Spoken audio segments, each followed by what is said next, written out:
Hi, folks, and welcome to our Let's Talk Career series.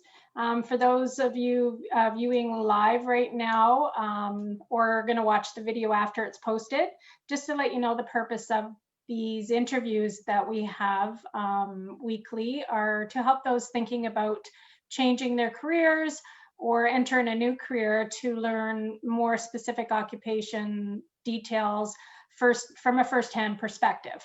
So today our guest is Nathan Fleet. Thank you, Nathan, for agreeing to be a part of this interview series. Welcome. Thank you. I'm happy to do it. And I guess I'll start off with asking what your job or your job title is. Well, depending on what day it is, I will have a different job title. So, my experience in the entertainment industry through music and film, I can be doing something a little different every day. So, what I'll touch on today is streams. So, rather than just one specific thing that you might do in the entertainment industry, you may have several different opportunities, and sometimes they happen by accident, and sometimes they happen on purpose. So, my title. For the upcoming week, I run the Hamilton Film Festival, so I am the executive director of the Hamilton Film Festival. And then when that is done, I will be back putting my hat on as a producer and director. And I'm also a film composer. I run a local media company called Blue Pick Media, where I produce my film and music works through. And that's kind of me in a nutshell. Every day is either music or film in some way. Mm-hmm. And it's all based out of Hamilton? 100% out of Hamilton. One of the things that I like to say is that 15 years ago, when we started the Hamilton Film Festival, my selfish motivation was that I didn't want to have to go to Toronto anymore to see movies, to watch industry panels. So I thought, what if we started something here and try to bring the industry this way? And 15 years later, it's kind of amazing where we're at now. And right now, there's probably 4 different filmmakers that I know through the Hamilton Film Festival that have come to Hamilton, are out on our streets right now in producing movies. That's amazing. So and this didn't happen 15 years ago. There was very little film activity in the city, and so that was one of the selfish reasons for doing that, is because I wanted something to happen here. I knew Hamilton had a lot of great potential, and now everybody realizes Hamilton has great potential. So it's a great thing, and that opens up more job opportunities. Absolutely. That's true. In the city, within the city. Yeah. Yeah. And what inspired you to get into this kind of career? Was it something you started when you were younger? Is it? It was all, and this is the same with everybody, is they usually see a movie or some TV show that inspires them. And for me, it was 1977 Star Wars. That's what captured my imagination as a 6-year-old kid. And, as I got into my preteen and teen years, I was interested in movie making. So we would rent the VHS camcorder from Canadian Tire with our Canadian Tire money and edit in the camera as we went along.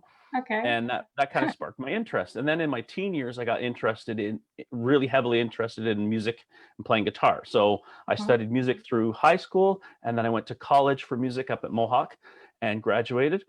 And then I decided I wanted to get into film composing. I wanted to take the music skill that I had and apply it to film music. And what I found was I couldn't get work because I didn't have a demo. So what did I do? I picked up a camera and I made a movie and scored it. And now I had a demo that I had a movie that I scored, and I actually got work because of that. I actually made my own movie, scored it myself, and now I had a demo. So I kind of defaulted my way into filmmaking. But I studied music in school, and then I kind of learned filmmaking as I was doing it, and privately through workshops and lessons and that sort of thing. That's how I got started. And now I can't decide what I love more, right? It's, I love writing music and composing, and at the same time, I love, storytelling and doing that through film. So because of the path that I've taken, on any given day, I could be composing for somebody, or I could be, making a commercial for somebody, or creating content for myself that I'll later produce. So it makes it interesting, but it's a long road. It really is. Like you just don't wake up and that happens. Like it does take a lot of practice, a lot of Mm-hmm. you really have to kind of work on your craft, and it is a craft. It's not Mm-hmm. sometimes people view the arts as something that just kind of lands in your head and it's out there and Yeah. that's it. But it's not. Like you do have to work at it as a musician. You constantly have to upgrade your skills. You're always listening and learning, and same with filmmaking. There's always new technology to learn. There's always a new way to tell a story. So you Mm-hmm. have to devote a lot of time to that, Mm-hmm. as with anything. But it's the same with anything in the arts.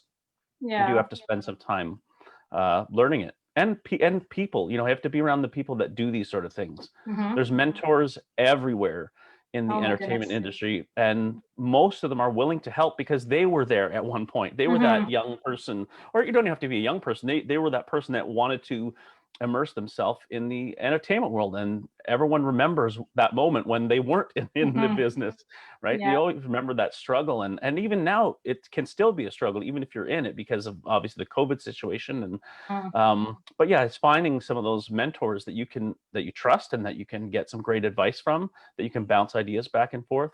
So that Mm-hmm. it's a combination of your study, and then yeah, getting a mentor, or just general networking, and then Mm-hmm. applying it. The application of everything that you do is equally as important as learning it. Mm-hmm.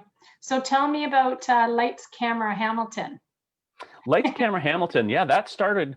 That was an initiative that kind of happened by accident through the Mm-hmm. Hamilton Film Festival. So I would say 7 years ago, we were receiving probably 5 calls, emails a week from production companies coming to the city asking for things like, where can I get a abandoned barn? Where can I find someone that does hair and makeup? Who does catering? So I didn't have the time to kind of field all that, you know, in addition to everything else that I was doing. Yeah. So I thought, what if there was a resource where we could set up where people could go to find this sort of thing? Mm-hmm. And that's kind of how it started. Cable 14 offered us a segment on their show, and we called it Lights Camera Hamilton to let people know what was going on in the industry. Mm-hmm. And then it lives as a Facebook group page right now called Lights Camera Hamilton, where people can join. And it has to be, everything that's posted has to be related or beneficial to the Hamilton film and TV industry. That's And there's awesome. over 2,000 members on there now. Mm-hmm. And we have not done an economic impact study yet, but we know that there's been a lot of jobs and work that have come through Lights Camera Hamilton. So we're really Mm-hmm. proud of that we've connected so many people. In the early years, I knew everybody on there. Now I don't know most of the people that are on there, which is great. That Yeah. it's taken on a life of its own. So That's, we just became a not-for-profit organization mhm. last year. So we're going to be, some of our initiatives going forward is to create a more solid resource guide where people can Mhm. go and find businesses and people that are in the city and Mhm. productions that come from outside the city. We want them to be using local talent Yeah, and local businesses. So that's that's a big part of what Lights Camera Hamilton will do going forward. amazing. That's amazing. So tell us about so the Hamilton Film Festival. You said it's coming up soon. It sure is. So depending on when you're watching this, the festival runs November 7th to the 15th. And Mm-hmm. that's, this is our 15th anniversary. So we've made it quite a quite a far away from our initial one single hour and a half screening at the Staircase Theater Mm-hmm. many years ago. And we grew from there. And and from that, we're in multiple venues. So this year, we're in the Westdale, the Playhouse, the Starlight Drive-In. Cable Mm-hmm. 14 has offered us about 4 hours of broadcasting, and we'll be doing it online. So we do have a variety of places where people can watch it. Mm-hmm. And it started off as just simply local movies. And then it grew from there. And it grew into a lot of Toronto people, filmmakers heard about what we were doing, and they would come our way because in those early years, there weren't a lot of festivals and it was hard Mm-hmm. to get into them. And so we had a lot of filmmakers come from Toronto to be in the Hamilton Film Festival, and then the word spread from there. And once we went online with our submissions, we went worldwide. So now we get submissions from about 50 different countries around the Wow. world. And so, for a young person or someone who wants, for anybody that is looking to find, out about the entertainment industry and maybe what jobs exist, going to a film festival or participating is a great way because you are going on any given day. Now, this is all obviously COVID, when you could actually tend to do a lot of this network. On any given night, you are going to be in a room with directors, producers, cinematographers, set designers, hair and makeup. Everybody that's part of the industry comes out to these things to celebrate the movies that they were part of.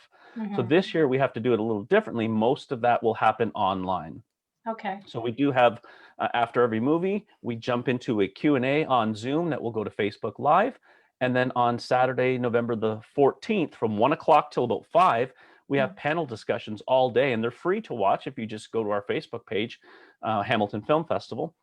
And they're all local filmmakers. So you're going to get a perspective from the local industry on pre-production, production, and post-production. And some of the jobs that exist there, and that you might not think of, because when you think of filmmaking, most people think of I want to act, I want to direct, and their mind doesn't go beyond that. I'm teaching a student right now, and their first thing was, I want to see my name on the screen, directed by, right? That's the first image in their mind, which is great, and that of course you can absolutely do that. But what people don't realize is that there are so many opportunities in the film industry that are beyond directing and acting, things that you might not even think about. If you're a technical person, if you enjoy working with technical things, there's a lot of opportunities, especially now in the film industry, where you can go down that road where you're not writing the story, you're not directing, you're not in front of the camera, but there's a lot of stuff that goes on behind the scenes. There's just, and each department that exists on a film set has its own set of crew members, and there's just a lot of opportunities. So sorry, go ahead. No, one of the people that we'll be talking to on our panels is a music supervisor. Okay. So what is a music supervisor? What does a music supervisor do? Well, every time you hear music on a TV show and you hear a song, there's a music super behind that finds the song, that makes sure that all the rights are clear to use that song. They negotiate how much that's going to cost and how long and how that song will be used in a movie. That takes time, and there's a person dedicated to that. You don't just grab a song off Spotify and drop it into your movie, because that's illegal. So you can't. So there's a position that exists for someone that does that. So we will have Alicia Main, who's a music supervisor, who will be talking about that and how Alicia goes about her day finding music for movies. The list can go on about the amount of work that exists. And recently, there was a location manager told me that they realize there's really no job that exists that somehow doesn't assist the film industry. Someone was saying, they have a brother that works in temporary fencing, and they get called to block film sets. Like, you don't think of those things that exist. So in some ways, whatever skill you have may be applied to the film industry. But there are specific jobs where it's geared towards working in film, television, or new media, which could be a web series, that sort of thing. And I think watching it, like watching the film festival this way through Zoom, probably gives more opportunity for those seeing and asking questions, and rather you're not just in a room with people and they're sitting somewhere and you can't engage. This gives them a better opportunity to engage with them and ask questions and hear the stories and see the bigger picture. So and sure, absolutely. And that's what I always encourage people is when if I was to write a book, it would be 4 words, and I would release it, and that's it. It's be in the room. Like, that is it. Like, really, I can't tell you the amount of benefits it has just being in those spaces with the people that do what you want to do for the rest of your life. And that applies to any industry. So you got to be in the room. You got to be at these events. You got to hear people that have been doing it for 20, 30 years. You have to listen to what they're saying, because they've been there and they've done that, and you can learn so much from them. But one of the other benefits from it, so if I'm doing a panel discussion, or I have an editor that's in a panel discussion, someone watching can later connect with that editor and say, hey, I watched your panel discussion at the Hamilton Film Festival. I'd love to ask you some questions. And that is a great entry point to getting a contact, because if you just email them out of the blue, it's not likely that they, they're busy, so they may not respond. But if you make it personal, like I watched your talk and it really inspired me, there's a good chance you'll get a response. And I always say, I recommend the last person that I just talked to. So if I'm, talking to someone and they give me a card and they say, I do hair and makeup, and someone says, do you know anyone that does hair and makeup? The first person that comes to my mind was the last person that I just talked to. Exactly. So the networking is a big part of it. And some people, they're not comfortable doing it, but it's one of those things that you can get over, because I would say 100% of the people that I've dealt with are willing to say hi and to talk to you. Yeah, probably in this industry especially. It is. And when in a film festival environment, that's why people are there. They want to talk and they want to meet and they want to network. That's why they go. So getting over that kind of shyness or nervousness just takes that first hello. And it will make it easier being online, where you can kind of type a question in.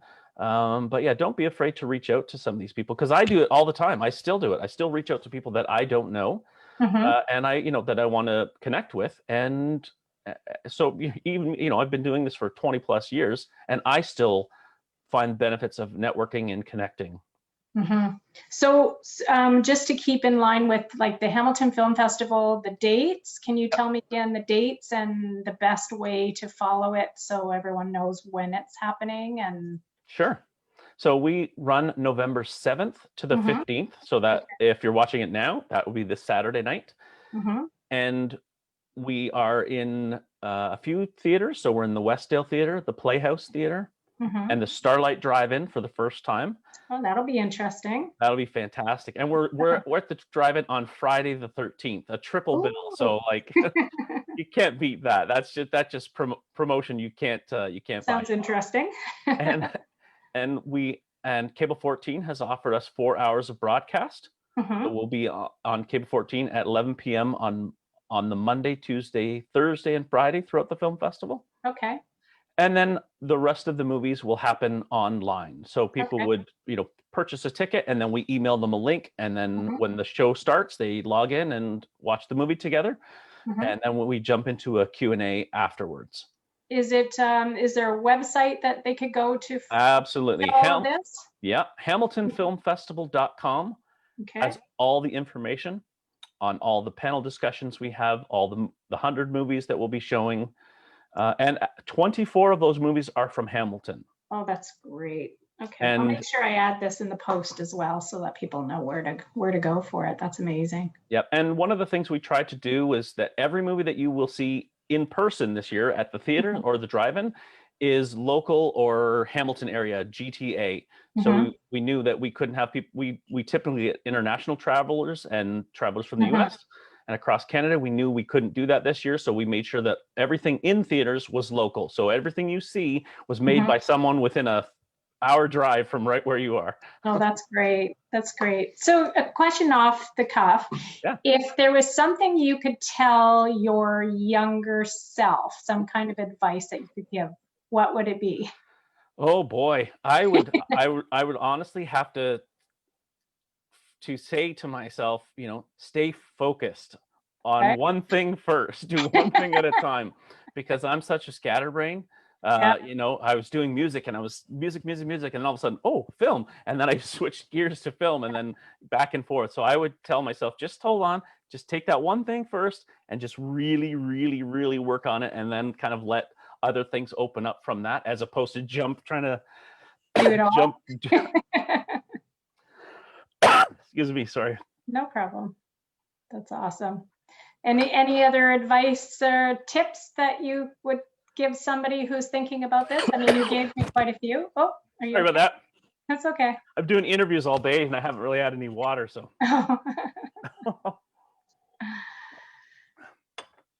There's some advice: drink water before you do all these interviews. Excuse me. And I tend to talk a lot, so my voice is drying up on me. That's okay. Yeah, so honestly, the best advice that I give, or that I think, is being in the room. Yeah. Going into these places where things happen, film festivals, getting on set, be a part of Lights Camera Hamilton, join Lights Camera Hamilton, and and follow everything that's happening. So Lights Camera Hamilton, like I said, exists as a Facebook group page right Yeah. now. Mm-hmm. And just watching all the posts that are there, audition notices, people selling gear, Mm-hmm. people offering their services, people hiring for different positions on film sets. I just saw a job on there right now. Someone's looking for someone to do location support. So you would be there making sure no one walks on set, looking after all the equipment that's there. Mm-hmm. So there's a great job that exists right now that people can go and apply for. Mm-hmm. That's a great place to find things. We'll have to take that because I work at Path Employment, so it'll be another avenue for us to use as well. Absolutely, absolutely, and to understanding what happens on a film set, like a production assistant is a great entry point. Mm-hmm. A production assistant can be a bunch of everything. It's kind of like the lowest point of entry, and you could be getting coffee, or they could be putting you in a creature suit and sticking you under a desk because you're there just to help. You're an assistant, and they might say, "We need someone else. Hey, you come over here and do this for us." And you'll find that as an assistant, you might learn quite a bit. Sounds interesting. Awesome. Okay, anything else you want to share since we have a few moments, or? Well, I would say one of the things that we do through the film festival is that we excuse me, sorry about that. It's okay. We have an education program that we run. Mm-hmm. So we have summer camps that we do for kids. So it's called Kids Can Film, where kids from ages 8 to 12 can learn about storytelling through movie making. Okay. And we've run that for about 4 years now. And while that's been going on, we've had a lot of parents say, "Hey, do you offer anything like that for adults?" or, "Hey, I have a teenager that wants to do this." So one of the things we just started this fall was our online film school sessions. Okay. Where there's not really restricted to an age, but we're looking for people that are serious about taking a step into the film industry. And so we have our fall session, and then we'll go into a winter session. Okay. And those are all, our class session is how to make a movie from A to Z, like right from the script process through development, and all the legal things you have to think about, and finding a casting crew, and all the great things that you don't think about when you're making a movie. So the A to Z covers that. Or we do private one-on-ones where people can learn a specific skill. If they're editing a movie, and we do through screen share, we edit a movie together and go through the process. So the online option has actually offered us, a few more opportunities that way. So that's one of the next fields we're getting into through the film festival. That's amazing. Is education. And for the first time, we are also getting into production. So the Hamilton Film Festival will be producing a television series we're working on right now in partnership with another local company called The Shooting Eye. And it's called Wild Child, and it's a family reality series, and it's a survival show for kids. Oh, that'll be amazing. So, we're partnered with the Hamilton Conservation Authority. And so, using the great space within Hamilton, we're only going to be casting Hamilton and using Hamilton crew. And it'll be a show where kids learn outdoor skills, not just how to, make a fire or a shelter or orienteering, but also stewardship and how to, kind of enjoy and respect the land we're on, all packaged in a fun competition-like show. So it's going to be great. And so that's what we're in the casting process right now for that show. You weren't kidding about all the things that were going on with you. So tell your teenage self, just focus on one thing. One thing at a time. But I can't. That's just the way I operate. Yeah. I have 3 other editing jobs on the go right now, aside from the film festival that I'm working on. Oh my goodness. Wow. That's incredible. Well, thank you, Nathan, for giving us your time. And this was very insightful, and I enjoyed it. I'll share the information on our social media with the post so people can follow along and get some information on the Hamilton Film Festival and Lights Camera Hamilton as well. And that's great to know that these things are going on in Hamilton, and a lot of people might not know this. So I'll make sure. And like I said, you see my name up there on the screen when it goes back, when the video is posted later on on your channels. So email me, look me Yeah. up and say, hey, I watched your video, and then ask me for advice, or, you know, introduce yourself and let me know that you're out there. Yep, there's an invite for a mentor. Absolutely, 100%. Hey, well, thank you very much, Nathan. You have a good day, and I hope the film festival is a success, and take care. Thank you for Thank your you very time. much. Anytime. Okay. Thanks. Bye. Thank you.